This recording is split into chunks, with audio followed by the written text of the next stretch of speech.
Biology के बारे में हम लोग पहले कैसा सोचते थे, उसका पूरा सोचने का नजरिया ही जेनेटिक्स ने बदल दिया है। ठीक है, हम लोग जब आजकल हम लोग मॉलिक्यूलर लेवल पे जाके चीजों को देख सकते हैं।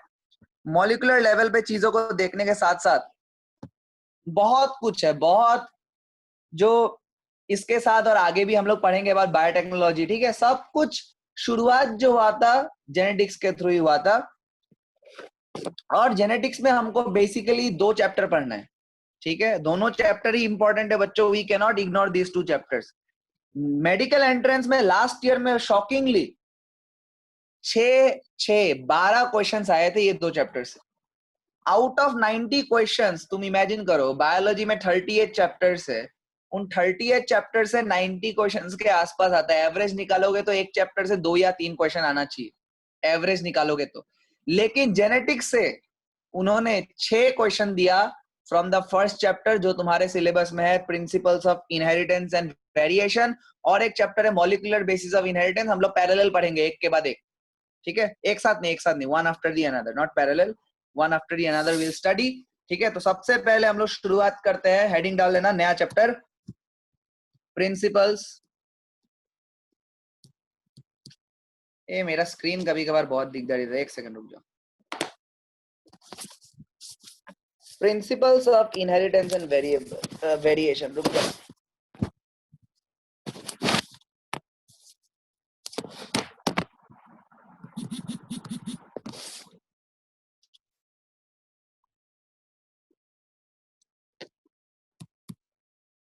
Principles of inheritance and variation।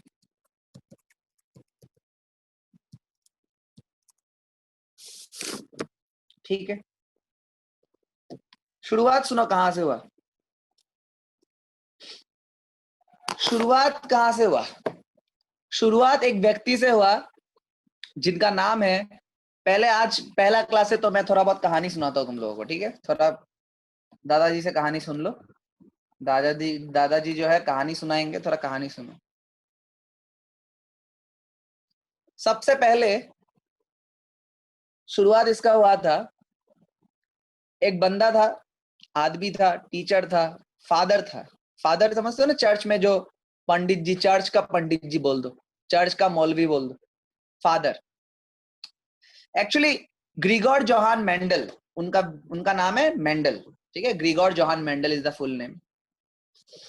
उनका मन था टीचर बनने का। क्या मन था उनका बनने का? Teacher. He wanted to be a teacher, और टीचर्स को अच्छा सैलरी भी मिलता था, आजकल भी मिलता है ठीक ठाक। तो टीचर को अच्छा सैलरी मिलता था, उसका मन भी था, उसको बच्चों को पढ़ा के उनको मजा आता था। तो मेंडल को मन था टीचर बनने का। बट अनफॉर्चुनेटली तुम लोग भी जानते हो, मैं भी स्टूडेंट रहा हूँ, तुम लोग, मैं तो स्टूडेंट हूँ भी, और तुम्हारे उम्र में भी मैं 11-12 की पढ़ाई मैंने भी की है। मैंने भी अपने बायोलॉजी टीचर से पढ़ा था। ठीक है, मुझे सब्जेक्ट में बिल्कुल इंटरेस्ट नहीं आया था। ठीक है, हर फील्ड में, even in medical college some teachers teach very well, some teacher I don't know, I can not understand a word.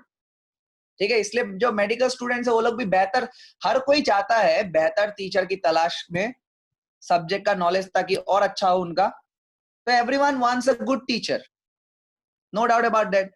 So Mendel का मन था बहुत अच्छा टीचर बनने का, लेकिन बेचारा था नहीं वो।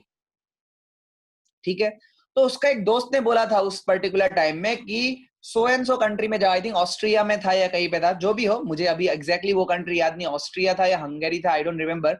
बट बोला है कि आप वहां पे जाओ, आप वहां पे जाके, जैसे यहाँ पे आसाम में एक है ना TET, teacher eligibility test, teacher का एलिजिबिलिटी देखता है और उधर बाद में टीचर्स को सिलेक्ट करता है गवर्नमेंट, है ना। वैसे ही उस टाइम में वहां पे था कि आप वहां पे जाके ट्रेनिंग ले सकते हो। ट्रेनिंग लेने के बाद जब आप अच्छे टीचर बन जाओगे, तब ऑब्वियसली आपको हायर कर लेगा। अभी जब मेंडल पढ़ाने जाता है, वो मास्टर बनना चाहता है, लेकिन उसका पढ़ाने का स्टाइल मस्त नहीं है। स्टूडेंट्स बोर हो जाता है, बोलते हैं बकवास पढ़ाते, भागो यार, तो लेता नहीं है कोई उसको।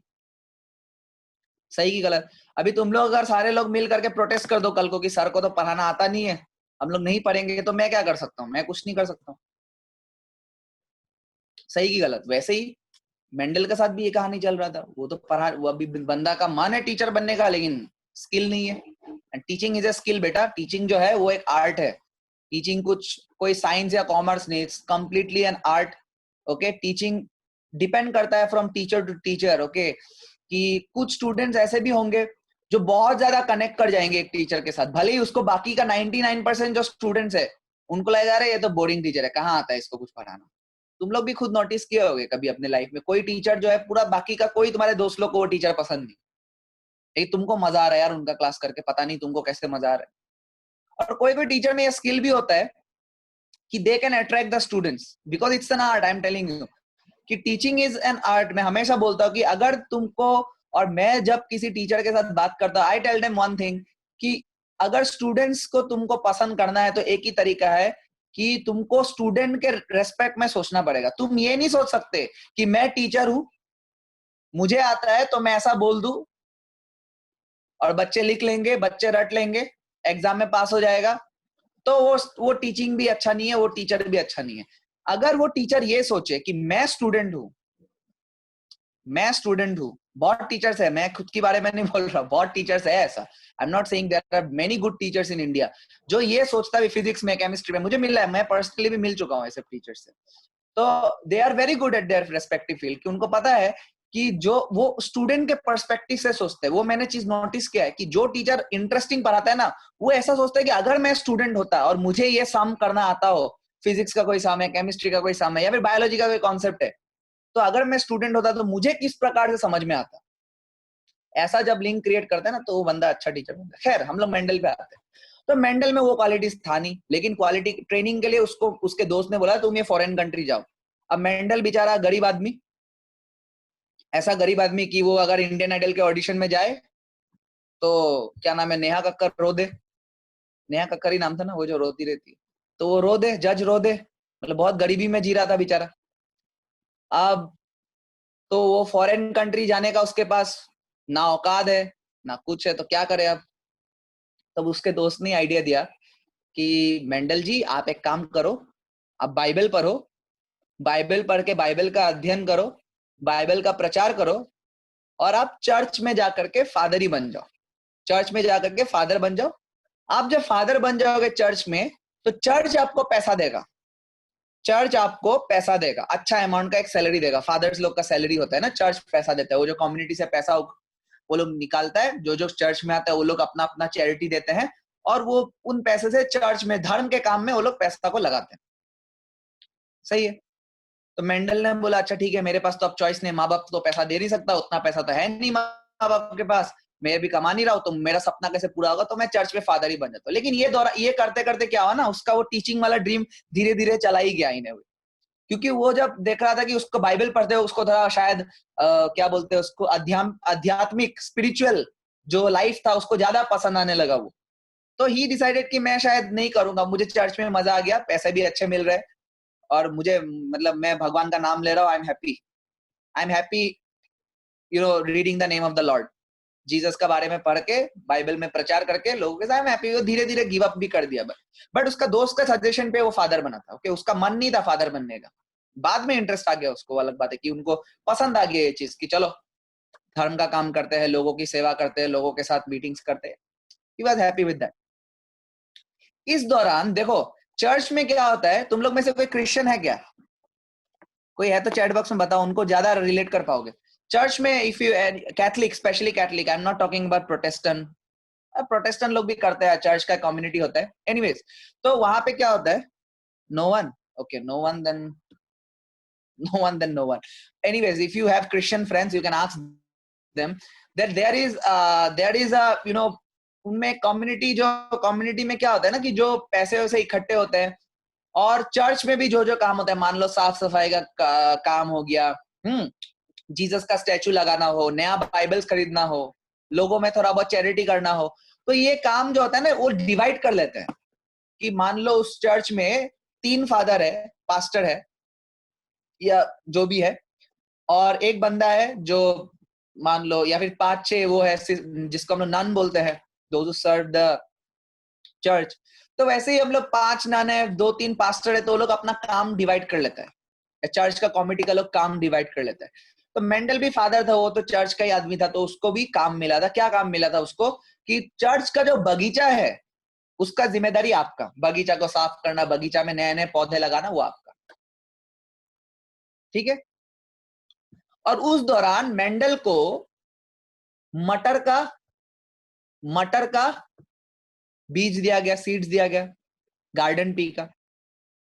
गार्डन पी का उसने लगाया और लगा के उसको कुछ एस्टोनिशिंग रिजल्ट्स देखने को मिला। क्या क्या रिजल्ट्स देखने को मिला वो तो हम लोग पढ़ेंगे। मटर के लेने से फायदा क्या हो गया मेंडल का? दूसरा अगर प्लांट लेता तो शायद मेंडल ये सब कंक्लूजन में नहीं आता, ठीक है ना। लेकिन मटर मिल गया तो फायदा हो गया। क्या एडवांटेज मिला? ये भी बोर्ड्स का क्वेश्चन है कि मटर लेके मेंडल को क्या फायदा? What is the advantage of choosing P plant, garden pea plant? I'll answer one by one. I'll answer everything. But first, listen to the story. Mendel ने क्रॉस करा के देखा, अरे एक टॉल प्लांट लिया, एक ड्वार्फ प्लांट लिया।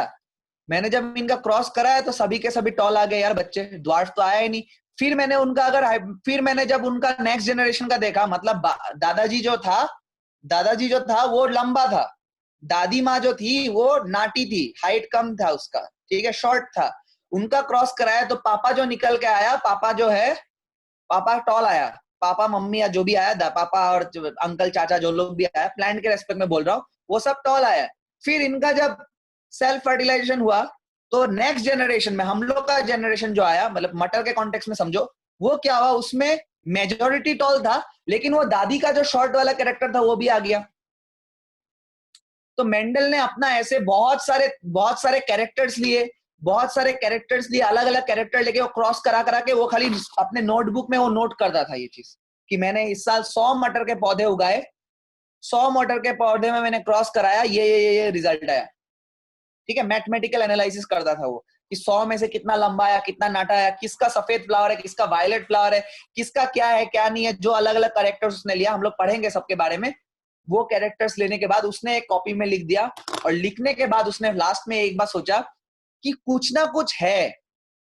उसको ये नहीं पता था कि जीन है या डीएनए है, कुछ क्रोमोसोम, कुछ नहीं पता था उसको।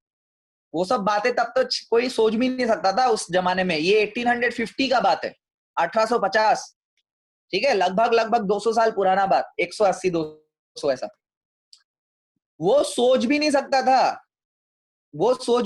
था, जीन के बारे में। उसको सिर्फ दिमाग में उसने ये बोला कि समथिंग, उसने वर्ड यूज किया, फैक्टर वर्ड यूज किया। उसने बोला कुछ ना कुछ है जो दादी वाला मटर से पोता वाला मटर में आ रहा है, जो दादा वाला मटर से पापा पे गया, पापा के बाद फिर पोते वाले मटर में गया, 3 जनरेशन में, आगे के जनरेशन में कुछ ना कुछ तो जा रहा है। और उसने अपना जो पेपर था, वो पेपर बायोलॉजिस्ट लोग को बुलाया, बायोलॉजिस्ट लोग को बुला करके उसने, मेंडल ने बोला कि भाई देखो मैंने ये मटर का काम किया, मटर के पौधों के साथ मैंने ये किया, और ये मेरा डेटा है, आप लोग देखो और बताओ, मुझे तो लगता है कि कुछ ना कुछ जा रहा है ऐसा। अब भाई सोचो 1850 का बात है, आजकल तो चलो फिर भी लोग ओपन माइंडेड हो चुके हैं, सबको एक्सेप्ट करते हैं। 1850 में बायोलॉजी वाले लोगों के सामने ये मैथ्स का डेटा दे रहा है, कोई मानेगा? ये बंदा बोल रहा है मैथमेटिक्स, कि मैंने 100 पौधे लगाए, 70 3:1, हाँ 3:1 रेशियो आया, ये आया वो आया, 9:3:1 रेशियो आया, नंबर्स दे रहा है वो। बायोलॉजी वाला मान लेगा कि भाई बहुत बढ़िया, आप तो नंबर का बात कर रहे हो, मैथ्स में आप, बायोलॉजी में मैथ्स घुसेर रहे हो, कोई मानेगा? No biologist believe in what he said. और किसी ने सोचने के बारे में नहीं था, फादर ही कहां से आ गया बायोलॉजी के फील्ड में, तुम अपना चर्च का काम करो ना, भागो यहां से, समझ रहे हो। और एक भी कारण था, तुम मुझे एक बात बताओ, चैट बॉक्स में लिख के बताना, ठीक है, चैट बॉक्स में लिख के बताना, सच सच बात बताना, ठीक है, झूठ नहीं, सच बताना, ठीक है। तुम्हारा स्कूल का प्रिंसिपल विद कॉलेज का principal, with due respect to that person, but एक एग्जांपल के लिए मुझे बताना पड़ रहा है, तुम्हारा कॉलेज का प्रिंसिपल जो है वो एक मीटिंग अरेंज कर रहा है, ठीक है, वो क्या कर रहा है, एक मीटिंग अरेंज कर रहा है, और उसमें उसने बोला कि जितने भी बच्चे हैं इस एरिया के, सब आके वो मीटिंग को अटेंड करें, क्लियर। दूसरे जगह में, मतलब वो मीटिंग कब है, कल शाम को 7 बजे से, फॉर एग्जाम्पल और फिर मैं तुम लोगों को बोल रहा हूं कि कल शाम 7 बजे को मैं बिल गेट्स को लेके आ रहा हूं, one of the finest brains of the 21st century, multi billionaire, richest man on the person, वो तुम लोगों को मोटिवेट करने के लिए आना चाहता है कल शाम 7 बजे। कल अब प्रिंसिपल जी ने कहा 7 बजे आओ, और वो कुछ नया बात बताने वाला नहीं है, वही बात बताने वाला जो वो तुम लोग के साथ बताता है, वही बताने वाला। दूसरे जगह पे मैंने तुम लोग को अपॉर्चुनिटी दिया कि तुम लोग बिल गेट्स से मिल सकते हो, लेकिन टाइमिंग सेम है, कल शाम 7 बजे ही है। तुम्हारे पास ऑप्शन है कि या तो तुम प्रिंसिपल सर के मीटिंग में जाओ, या फिर तुम सच बताना, आप झूठ नहीं, या तो प्रिंसिपल के उसमें जाओ, या बिल गेट्स से मिलने का मौका मिलेगा। तुम लोग मुझे ऑनेस्टी के साथ बताओ, व्हाट यू गोना डू? तुम लोग बिल गेट्स के मिलोगे या प्रिंसिपल सर के पास जाओगे? सच्चाई बताना, बताओ, जल्दी बताओ चैट बॉक्स में, मैं जानना चाहता हूं तुम लोगों से, बताओ। बाप रे, अंशुमन भाई इतना लॉयल आदमी है। चलो, majority wants Bill Gates, correct है, करेक्ट है, बिकॉज प्रिंसिपल सर से तो परसों भी मिल लोगे, बिल गेट्स वाला मौका नहीं मिलेगा, बिल गेट्स वाला मौका नहीं मिलेगा। क्या समझ नहीं आएगा, पागल हो गया? अंग्रेजी में बात करेगा, बच्चों से बात करेगा, क्यों समझ में नहीं आएगा? मैं अंग्रेजी में बोलता हूं, समझ में नहीं आता है क्या? Everybody will want to meet Bill Gates, obviously बहुत लोगों का रोल मॉडल है, बहुत लोगों का रोल मॉडल है, he is one of the finest brains. तुम उनसे जो सीखने को मिलेगा, हमारे इंडिया के 50-60 प्रिंसिपल को मिला के भी उतना सीख नहीं पाओगे जितना बिल गेट्स तुमको एक चीज, एक सेशन में सिखा पाएगा with his experience. Okay, whatever, चलो एनीवेज। तो majority have said Bill Gates, right? क्यों? Famous person, more intelligent person, correct बात है। मैं भी होता तो मैं भी वही करता, ह्यूमन टेंडेंसी भाई। अब सुनो, मेंडल के टाइम में एक और बंदा था जिसका क्रेज था वर्ल्ड में, मेंडल के टाइम में एक और बंदा था जिसका क्रेज था वर्ल्ड में, उसका नाम था डार्विन, चार्ल्स डार्विन ने, जो मैं इवोल्यूशन में पढ़ाऊंगा तुम लोग को in the next coming chapters, इसके बाद जेनेटिक्स के बाद I will teach you evolution. Charles Darwin ने, जो इंसानों का मानना था कि हमको, अगर तुम हिंदू धर्म से ताल्लुक रखते हो तो तुम बोलोगे कि हमको ब्रह्मा भगवान ने बनाया या ईश्वर ने बनाया, कृष्ण ने बनाया, जो भी बनाया, वेद के हिसाब से देखोगे तो ब्रह्मा जी ने बनाया, करेक्ट है, वेद में वैसा ही लिखा हुआ। तुम अगर मुस्लिम फेथ को बिलोंग करते हो या क्रिश्चियन फेथ को बिलोंग करते हो तो तुम बोलोगे कि तुमको अल्लाह ने या जीसस ने बनाया। पहला इंसान एडम था, उसका बीवी का नाम हवा था। हिंदू धर्म में भी कुछ सिमिलर है, जैसे महर्षि व्यास्या को बोला जाता है I think first human being, and he was the compiler of the Vedas, उन्होंने वेदों को कंप्लीट किया था। बहुत कहानियां हैं, वो सब चलो आगे बढ़ के बाद में पता चलेगा तुमको ये सब क्या है नहीं है, ठीक है? बाद में कभी स्पिरिचुअल नॉलेज ज्ञान इकट्ठा करना, वेद वगैरह पढ़ लेना, ठीक है? कुरान पढ़ लेना, बाइबल पढ़ लेना, पता चल जाएगा तुमको स्पिरिचुअल नॉलेज में क्या है। एनीवेज, मैं मुद्दे पे आता हूँ। चार्ल्स डार्विन वो इंसान था जो लोग पहले मानते आ रहे थे, 1800 साल तक यही मानते आ रहे थे कि हमको, अभी भी मानते हैं कि हमको किसी सुपर पावर ने बनाया। We are created by a deity, एक सुपर नेचुरल पावर, जिसको कोई भगवान बोलता है, कोई एनर्जी बोलता है, कोई अल्लाह बोलता है, कोई जीसस बोलता है, अलग अलग नाम बोलता है उसको। ये सबका मानना है, सभी धर्मों का मानना है, ज्यादातर अभी भी मेजोरिटी ऑफ द वर्ल्ड का वही मानना है। डार्विन वो पहला शख्स था जिन्होंने आकर के ये चैलेंज किया कि भाई हम लोग एडम और ईव के बच्चे नहीं है। तुम ये नहीं कह सकते कि भगवान ने ऐसा अर्थ बनाया और वहां पे दो इंसान का एक कपल छोड़ दिया और उनके बच्चे हो गए और हम लोग पैदा हो गए। और डार्विन ने ये कहा मेरे पास प्रूफ है, मेरे पास प्रूफ है, आप आओ मेरे से बहस करो। अगर आप मेरे से बिलीव नहीं करते हो, सोचो एक इंसान जिसने पूरे ब्रह्मांड के बिलीफ सिस्टम को चैलेंज कर दिया, जिसने पूरे ब्रह्मांड के बिलीफ सिस्टम को चैलेंज कर दिया, वो उसी दौरान था। और एक दूसरा इंसान मेंडल बोल के, वो बोल रहे मैंने मटर के पौधे उगाए, उसका टॉल लिया, ड्वार्फ लिया, टॉल और ड्वार्फ का क्रॉस, कौन भाव देगा भाई उसको? तुम बताओ, कोई भाव देगा उसको? कैसे भाव देगा भाई? एक इंसान डार्विन, उसके खिलाफ केसेस हो रहे थे यार, डार्विन को मारो, डार्विन को मार डालो यार, हम लोग का जीसस को इंसल्ट कर रहा है, हमारे ईश्वर को इंसल्ट कर रहा है, हमारे अल्लाह को इंसल्ट कर रहा है। कैसे बोल सकता है वो कि हम बंदरों से बने हैं? कैसे बोल सकता है? हमको तो भगवान ने बनाया, हम कैसे बंदरों से बने हैं भाई? डार्विन कह रहा है आओ मेरे से डिबेट कर लो, मेरे पास पेपर्स है, मैं तुमको प्रूफ करके दिखा सकता हूँ पूरा दुनिया में। और मैं एक बात बताना चाहता हूँ बच्चों, हैरी पॉटर जो बुक का विजर्ड का सीरीज आया था ना, तुम लोग ने, बहुतों ने हैरी पॉटर मूवी भी देखा होगा। हैरी पॉटर जब लिखा था जेके रॉलिंग मैडम ने, उन्होंने जब हैरी पॉटर लिखा था ना, हैरी पॉटर मतलब एक पहले पहले राइटर्स जो होता था ना, वो लोग या तो लव स्टोरीज लिखता था या फिर कॉमेडी कुछ लिखता था या फिर थ्रिलर टाइप कुछ लिखता था।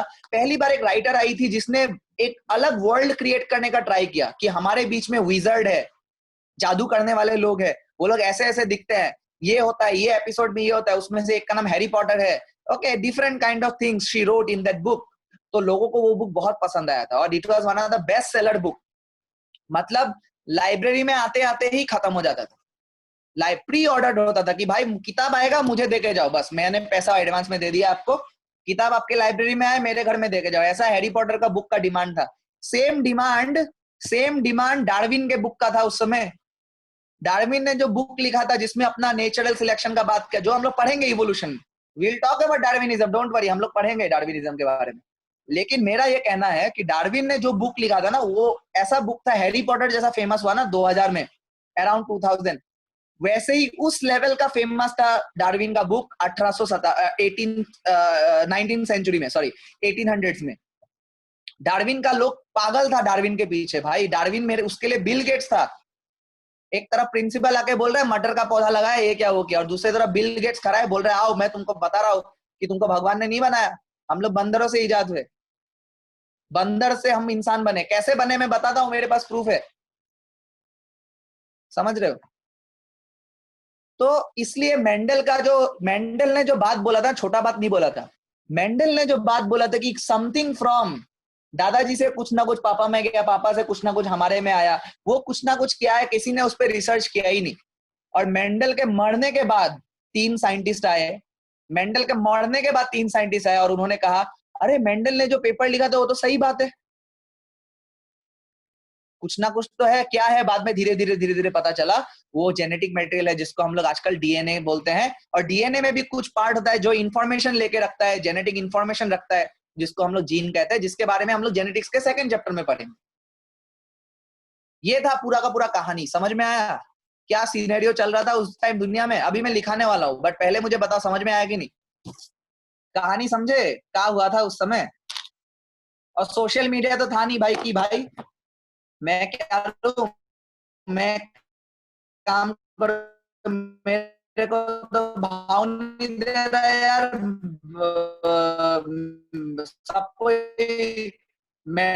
सबको डार्विन के पीछे लगा हुआ है, सब कोई डार्विन के पीछे लगा हुआ है। तो मैं एफबी में, मेरे पास सोशल मीडिया में बोलता शेयर करने के लिए, तो लोग पढ़ेगा और बोलेगा हाँ भाई शेयर कर। सोशल मीडिया भी नहीं था उस समय, ना ही फोन का कम्युनिकेशन सही था कि वो लोगों तक ज्यादा से ज्यादा साइंटिस्ट तक बात पहुंचाए अपना, लोग उसके काम पे, लोग उसके थ्योरी पे रिसर्च करे, कुछ नहीं था उस समय। और डार्विन का क्रेज ने सब कुछ डुबा दिया उसका। लेकिन मरने के बाद, और ऐसा ऐसा कुछ कहानियों में भी बोला गया है, और जो मेंडल का लाइफ हिस्ट्री जानता है उसमें बोला गया कि मेंडल ने उनके ही वन ऑफ द दोस्त को बोला था कि अभी तो मुझे लोग भाव नहीं दे रहा, लेकिन एक ना एक टाइम आएगा जब लोगों को पता चलेगा। और आज जेनेटिक्स के कारण ही हम लोग क्या क्या नहीं कर पा रहे। जेनेटिक्स के कारण, जेनेटिक्स इज द फ्यूचर बच्चों, जीन के स्टडी ही फ्यूचर है। एक टाइम ऐसा भी आ सकता है कि हम लोग बेबीज को डिजाइन करने लग जाएंगे। समझ रहे हो? बेबी को डिजाइन करने लग जाएंगे। बेबी तुम्हारा है, तुम बोलोगे मेरा बेबी को विराट कोहली जैसा क्रिकेटर बनाना है मेरे को, उसको उसका जो स्किल्स है ना विराट कोहली जैसा होना चाहिए। तो हो सकता है विराट कोहली के स्पर्म से, उसके डीएनए से, विराट कोहली के डीएनए से, वो उसका डीएनए का जो हिस्सा जो उसको वो टैलेंट प्रदान करता है, हम लोग अगर उसको आइडेंटिफाई कर ले, हम लोग अपने बच्चे में डाल के अपने बच्चों को विराट कोहली बना सकते हैं। हाँ, अभी एथिकल कॉमिटी है, ऐसा नहीं है कि जितना मैंने आसान बोला उतना आसान नहीं है। बहुत लोग इस पे भी विचार करते हैं कि ये करना सही है गलत है। समझ रहे हो? इतना भी आसान नहीं है, बट हम लोग सोच पा रहे हैं। We are for the first time we are thinking to conquer death. तुम समझ सकते हो इतना बड़ा बात है। ब्रेन डेड पेशेंट्स पे यूएस में कुछ अंदर अंदर रिसर्च भी चल रहा है, ऐसा सुनने को है, हमको नहीं पता कितना सच है। साइंटिस्ट ये सोचने लगा है कि हम लोग डेथ को कैसे, मृत्यु को कैसे कॉन्क्वेयर कर ले। क्या हम लोग हमेशा जवान रह सकते हैं? क्या हम लोग में ऐसा हो सकता है कि हम लोग में बीमारी ही ना हो? जेनेटिक लेवल पे भी डिजीज का ट्रीटमेंट करना सही हो, मतलब पॉसिबल हो गया है अगर हम लोग आइडेंटिफाई कर ले। जैसे देखो, तुम्हारे फैमिली में मान लो हाइपरटेंशन, सबका हाई प्रेशर है, सबका है, दादाजी का भी हाई प्रेशर, तुम्हारा पापा का भी हाई प्रेशर, तुम्हारा भी। अगर हमने जेनेटिक लिंक से पता कर लिया कि अच्छा हाई प्रेशर इस जीन के कारण आ रहा है, तो तुम्हारे जो तुम तक तो हो गया, आप कुछ नहीं कर सकते, लेकिन तुम्हारे बच्चे में हाई प्रेशर ना आए उसका काम हम लोग कर सकते हैं। जेनेटिक्स के थ्रू। ये फ्यूचर है, अभी तक इस पे काम चल रहा है और आई एम वेरी होपफुल कि 10, 15, 20 साल के बाद तुमको ये सब चीजें कॉमन लगने लगेगा। अभी जैसे बहुत सारा चीज कॉमन हो चुका है ऑलरेडी। अभी देखो कोविड का हम लोग ने सीक्वेंसिंग कर लिया वायरस का, 6 महीना 7 महीना पुराना वायरस है, हम लोग ने उसका सीक्वेंसिंग कर लिया, सीक्वेंसिंग करके पता कर लिया अच्छा इसका जेनेटिक मटेरियल ये है, चलो इसका जेनेटिक मटेरियल ये है तो इसको अगर मारना है तो ऐसे ऐसे वैक्सीन बनाना पड़ेगा, तो वैक्सीन ट्रायल चल रहा है, इतना रिकॉर्ड टाइम में चल रहा है ये चीज। इमेजिन कर सकते हो तुम कैसे पॉसिबल हुआ है? वो मेंडल का वो मटर वाला एक्सपेरिमेंट उसने आज यहां तक पहुंचा दिया हम लोग, समझ पा रहे हो? चलो ठीक, चलो लोग लिखते हैं। So the father of genetics, कौन है जेनेटिक्स का बाप? लिखो फादर ऑफ जेनेटिक्स, उनका नाम है ग्रीगोर जोहान मेंडल। पूरा नाम याद ना हो तो मेंडल ही बोलो, कोई प्रॉब्लम नहीं है, ठीक है। ही वर्कड ऑन एक्सपेरिमेंट किस पे क्या था? He worked on garden pea, मटर, garden pea. He worked on garden pea. Scientific name तुम लोगों को याद रखना है बच्चों, गार्डन पी का साइंटिफिक नेम होता है पाइजम सेटाइवम। गार्डन पी का साइंटिफिक नेम क्या होता है? पाइजम सेटाइवम, ठीक है। और क्या स्टडी किया उन्होंने? स्टडी किया कॉन्ट्रास्टिंग कैरेक्टर्स। कॉन्ट्रास्टिंग मतलब उल्टा कैरेक्टर्स, जैसे काला का उल्टा होता है गोरा, वैसा टाइप का कैरेक्टर, मतलब ठीक उसका ऑपोजिट जो कैरेक्टर है उसको हम लोग कॉन्ट्रास्टिंग कैरेक्टर्स बोलेंगे। So he selected how many? 7 pairs of contrasting characters, 7 pairs of contrasting characters. याद रखना वो 7 पेयर क्या है मैं बताऊंगा बाद में, पहले ये तो लिख लो कि उसने कितना pair of contrasting character? 7 pair of contrasting characters. Actually ना पहले उसने 34 लिया था, 34 पेयर लिया था, उसके बाद उसने घटा करके 22 किया और फाइनली वो 7 पे आकर के सीमित हो गया। 7 पे उसने बोला 7 ठीक है 7 ही लेता हूँ, इतना ज्यादा करके कॉम्प्लिकेटेड करके फायदा नहीं है, टाइम भी ज्यादा होगा, तो हम लोग 7 पे ही काम करते हैं। तुम्हारे बुक में भी 7 ही लिखा हुआ है, ठीक है। बाकी मेंडल के बारे में कभी फ्यूचर में टाइम मिले, एग्जाम के बाद जब बोर्ड दे के तुम नीट के तैयारी करोगे और नीट के बाद तुमको 2-3 महीना खाली मिलेगा, 1 महीना खाली मिलेगा, तो उस समय पढ़ना ये सब चीजें गूगल यूज करके, या फिर कभी कभार संडे निकाल लो, संडे को 1-2 घंटा कभी मेंडल के बारे में पढ़ना, ठीक है, मौका मिले तो पढ़ना, जरूर पढ़ना। Okay, so I was saying कि there are 7 pairs of contrasting characters that Mendel chose. Contrasting मतलब समझ गए ना, ठीक उल्टा character, tall to dwarf, okay, मतलब लंबा नाटा, ऐसा मतलब उल्टा कैरेक्टर्स लिया गया। क्या क्या है बताऊंगा, उसके पहले मैं एक बात बताना चाहता हूँ। देखो अभी मैं 2 वर्ड का बहुत यूज करने वाला हूँ, एक वर्ड होगा कैरेक्टर और दूसरा वर्ड होगा ट्रेट, ठीक है। 2 वर्ड का मैं बहुत यूज करूंगा, one word is character and other word is trait, ठीक है। तो पहले समझ लो ये सब है क्या, पहले बच्चों समझ लो ये सब है क्या, what is trait and what is this character, okay. अच्छा, आई वाज टॉकिंग अबाउट 9:30 वाला क्लास ना, that I have to cancel, I will have to cancel this class. मैं 2 क्लास ही ले पाऊंगा मैं, 9:30 वाला क्लास मुझे एक जगह जाना पड़ेगा अभी तुम्हारे क्लास लेने के बाद, ठीक है। तो थर्सडे को कंटिन्यूएशन होगा, मे बी थर्सडे को विल कंपेंसेट दैट पार्ट, मतलब कि what I was saying. Otherwise genetics I will be done with genetics by this week itself, ये चैप्टर तो इस वीक में ही खत्म हो जाएगा, तो डोंट वरी अबाउट दैट, ठीक है। हम लोग ज्यादा मीटिंग्स करके चैप्टर्स को खत्म करेंगे और यूट्यूब में अवेलेबल रहेगा रिवीजन के लिए। जिनको नोट्स में प्रॉब्लम है, मैं एक और आइडिया देता हूँ, आप लोग तो फोन ही यूज कर रहे हो ना, तो फोन में स्क्रीनशॉट ले लेना, स्क्रीनशॉट लेने के बाद उसी को देख देख के लिखते रहना बाद में, अगर आप लोग का कुछ छूट जाता है। अदरवाइज यूट्यूब का ऑप्शन तो है ही रिवीजन के लिए, you can listen to me over and over again there, right. चलो, तो कैरेक्टर एंड ट्रेट, कैरेक्टर का मतलब क्या होता है? जैसे मैं बोलूं features,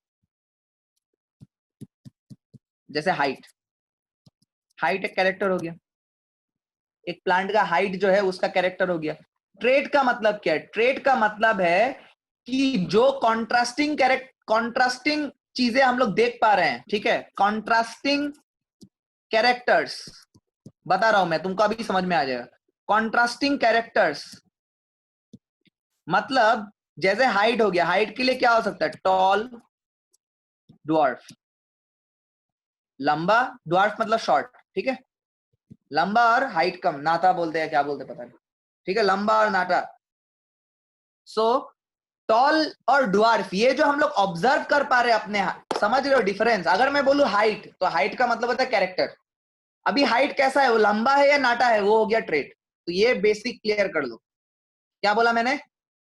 features are known as characters, जैसे हाइट हो गया, ओके, साइज हो गया।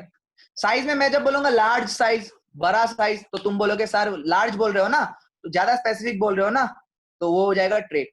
फिर मैं बोलूंगा स्मॉल, वो उसका कॉन्ट्रास्टिंग उल्टा है, लार्ज का उल्टा होता है स्मॉल, तो बोलेगा हाँ ट्रेट। ठीक है। मैं बोल रहा हूँ शेप, शेप का मतलब होता है, शेप मतलब क्या, शेप कैरेक्टर होगा या ट्रेट होगा, तो तुम बोलोगे सर शेप तो कैरेक्टर होगा। मैं बोल रहा हूँ round shape, round, trait, contrasting trait, round, wrinkled, ये सब हो जाएगा ट्रेट। समझ पा रहे हो? तो कैरेक्टर और ट्रेट, अभी से मैं डायरेक्ट बोलूंगा ट्रेट, डायरेक्ट बोलूंगा कैरेक्टर, तुमको खुद ब खुद समझ लेना है। अभी और मैं नहीं, ऐसा इंग्लिश है, बेसिक इंग्लिश है, ऐसे बता रहा हूँ, स्टार्टिंग में जरूरत होता है बोल के बता रहा हूँ। ठीक है। अब मैं बताना चाहता हूँ तुम लोग को कि गार्डन पी यूज करके मेंडल को क्या फायदा मिल गया। व्हाट इज द, ये बोर्ड्स पे क्वेश्चन पूछ सकते हैं, what is the advantage, what are the advantage of garden pea, या फिर व्हाई गार्डन पी, क्यों गार्डन पी को ही चूज किया गया, ये उसका फायदा क्या हुआ। पहला फायदा है शॉर्ट लाइफ स्पैन। अभी देखो, मुझे अगर ह्यूमन के साथ अगर मैं एक्सपेरिमेंट करता, से फॉर एग्जाम्पल अगर मेंडल ही ह्यूमन पे करता, तो एटलीस्ट उसको 9 महीना रुकना पड़ता, उसको 9 महीना रुकना पड़ता बच्चे को पैदा। तभी देखोगे ना लंबा, और 9 महीने में अभी वो बच्चा जो पैदा होके तो थोड़ी लंबा हो जाएगा, फिर रुको और 10-15 साल, फिर देखो उसका कैरेक्टर। पी प्लांट पे भाई, ये बाइनियल प्लांट है, जल्दी खत्म हो जाता है, दो दूसरे सीजन में ही खत्म हो जाते हैं, मैक्सिमम 1 साल जिंदा रहेगा वो, 1 से 2 साल। ठीक है, 12 से 18 महीना बोल सकते हो, तो 12 से 18 महीना इज मोर एक्यूरेट। ओके, सो इतना कम लाइफ स्पेन है, तो उस समय वो बच्चा उच्चा पैदा करके मर भी जाता है। तो शॉर्ट लाइफ स्पेन का एक एडवांटेज हो गया, पूरा प्लांट का लाइफ साइकिल वो ऑब्जर्व कर सकते हैं। अच्छा बच्चा पैदा कर लिया, बढ़िया बढ़िया, देखता है बच्चा को, वो बच्चा बड़ा भी हो गया। समझ, एक फायदा हुआ। दूसरा फायदा, इसमें सेल्फ पॉलिनेशन पॉसिबल है। मतलब हम लोग यहाँ पे ट्रू ब्रीड या फिर प्योर लाइन, एक ही बात है, ट्रू ब्रीड या फिर प्योर लाइन को हम लोग यहाँ पे मेंटेन कर सकते हैं। मतलब सेल्फ पॉलिनेशन। देखो, मैं, मेरा बीवी, हम दोनों ने मिलके बच्चा बनाया, उसमें 23 क्रोमोसोम मेरा है, 23 मेरा वाइफ का है, तो बच्चे में कॉम्बिनेशन होके बना ना वो चीज। क्या वो बच्चा मेरे जैसा पूरा है? नहीं। क्या वो मेरे वाइफ जैसा पूरा है? नहीं, बिकॉज रिकॉम्बिनेशन होगा उसमें। प्योर लाइन का मतलब है, अगर मैं बोलूं कि मैं खुद ही अपना बच्चा पैदा करूंगा, बिल्कुल मेरा जैसा डिट्टो, ठीक है, मेरा ही जेनेटिक कॉम्पोजिशन होगा, जिसको हम लोग क्लोन बोलते हैं। एसेक्सुअल ऑर्गेनिज्म में वही होता है, हम लोग ने पढ़ा था ना बैक्टीरिया में, हम लोग ने स्टार्टिंग में जो रिप्रोडक्शन इन ऑर्गेनिज्म वाला चैप्टर पढ़ा था, तो वहां पे मैंने पढ़ाया था तुम लोगों को, वहां पे मैंने पढ़ाया था तुम लोगों को, क्या पढ़ाया था याद करो, क्या पढ़ाया था वहां पे? जेनेटिक में कुछ वेरिएशन आता है क्या? वहां पे नहीं आता। तो ये जो मटर का पौधा है वो सेल्फ पॉलिनेटिंग फ्लावर है। सेल्फ पॉलिनेटिंग का मतलब है, सेल्फ पॉलिनेटिंग का मतलब है, जैसे ये मटर का अगर फ्लावर हुआ तो इसमें मेल पार्ट भी है और इसमें फीमेल पार्ट भी है। सेम प्लांट का फ्लावर में इसमें फीमेल पार्ट भी है। सपोज ये फीमेल पार्ट ऐसा बना दिया मैंने, ठीक है, मेल पार्ट और फीमेल पार्ट दोनों है भाई। अगर दोनों ही है, मेल पार्ट भी है और फीमेल पार्ट भी है, तो भाई ये तो कुछ अलग कॉम्पोजिशन थोड़ी, ये तो सेम प्लांट है। अगर इसको अगर दूसरा प्लांट के साथ होता काम, तो ये तो जेनेटिक मेकअप तब चेंजेस आता ऑब्वियसली, क्योंकि इसका कुछ अलग जेनेटिक मेकअप होगा, किसी और बाप का बच्चा है, किसी और बाप माँ का बच्चा है, और ये इसका बाप बाप कोई और है, तो ऑब्वियसली सेल्फ पॉलिनेशन करके हम लोग अगर चाहते हैं कि मुझे ट्रू ब्रीडिंग लाइन को मेंटेन करके रखना है, तो हम लोग कर सकते हैं। फिर हम लोग इसमें क्रॉस पॉलिनेशन भी कर सकते हैं। कैसे कर सकते हैं बताऊंगा मैं। दोनों चीजें हो सकता है, सेल्फ पॉलिनेशन, खुद का जेनेटिक कंपोजिशन वाला बच्चा भी पैदा कर सकते हैं, और रिकॉम्बिनेशन वाला जो वेरिएशन लाने वाला होता है वो भी हम लोग कर सकते हैं, बहुत आसानी से मटर में कर सकते हैं। ये एक एडवांटेज था इसमें। तो पहले तो सेल्फ पॉलिनेशन वाला पॉइंट समझा होगा। Next, number 3 advantage word, we have a large seed production here. Large seed production, बहुत सारे ऑफस्प्रिंग बन गए, तो तुम बढ़िया से अपना स्टैटिस्टिकल डेटा जो मेंडल कलेक्ट कर रहा था उसका बहुत फायदा हुआ उसमें। बहुत सारे बच्चे हो रहे थे, तो कोई ना, अगर एक ही बच्चा होता, मान लो मटर का एक ही बच्चा होता, वो अगर मर गया तो मैं कहाँ ऑब्जर्व करूंगा, फिर बच्चे पैदा होने का वेट करो। अब मेरे पास 100 बच्चे, एक दो मर भी गया तो क्या, मेरे को स्टैटिस्टिक तो मिल जाएगा, रफ अप्रोक्सीमेशन तो मिल जाएगा, मिलेगा कि नहीं? तो this was another advantage. Number 4, easily observable characters, traits. अगर मैं बोल रहा हूं मटर का ये प्लांट लंबा है, मटर का ये प्लांट नाटा है, शॉर्ट है, अभी देखो भाई हाइट, ह्यूमन बींग्स का हाइट के केस में कोई बंदा 5 फीट 10 इंचेस का है, कोई 6 फीट का है, तो हम लोग कैसे देख के फटक से थोड़ी बोल पाएंगे तू 6 फीट है या 5 फीट 10 इंचेस है यार, तो मैं तो नहीं बोल पा रहा हूँ। लेकिन मटर के केस में यू कैन इजीली डिस्टिंग्विश, तुम बाहर से देख कर ही बता सकते हो, ओ अच्छा ये लंबा वाला प्लांट है, बाहर से देख के ओ अच्छा ये नाटा वाला प्लांट है। So it was also an advantage, easily observable character, correct. तो ये चार एडवांटेजेस जरूर याद रखना, 4 एडवांटेजेस जरूर याद रखना। हमारे पास 2 मिनट ही है, तो उसके बाद आगे मैं क्रॉस पॉलिनेशन कैसे कराते हैं मटर में वो बताऊंगा। कोई सवाल है यहाँ तक तो पूछ सकते हो, मैं 2 मिनट का टाइम दे रहा हूँ, otherwise I will have to do the meeting again, आप लोगों को दोबारा से ज्वाइन करना है। You guys will have to join again, ठीक है, you guys will have to join again.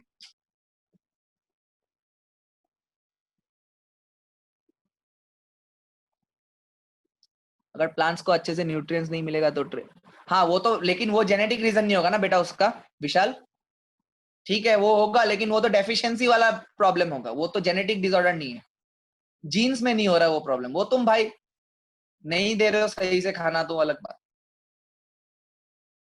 वो एक्वायर्ड हो गया ना, समझ रहे हो विशाल?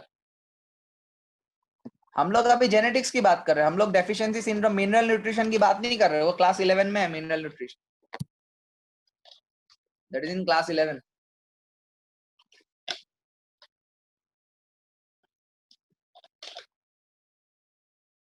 क्या कैसे पता चलेगा? तुम किस सॉइल पे उगा रहे हो उस पे डिपेंड करेगा, किस सॉइल पे उगा रहे हो उस पे डिपेंड करेगा, क्या सॉइल फर्टाइल इनफ है, तुम क्या फर्टिलाइजर सही से दे रहे हो नहीं दे रहे हो, ठीक है, उस पे डिपेंड करेगा। वो दोनों को अच्छा खाना दे रहा है, लेकिन फिर भी एक नाटा हो रहा है, तो मतलब जेनेटिक रीजन है उसका,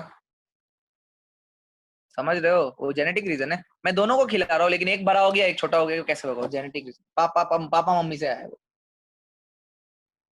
चलो we have less than a minute, the meeting will end here and then you guys will join again, और मैं ऐड करने के बाद दोबारा से नेक्स्ट लेक्चर कराऊंगा, उसके बाद you will have the next lecture on Thursday, ठीक है? अभी ज्वाइन करना है दोबारा, उसके बाद नेक्स्ट लेक्चर हम लोग थर्सडे को रखेंगे, ठीक है? चलो।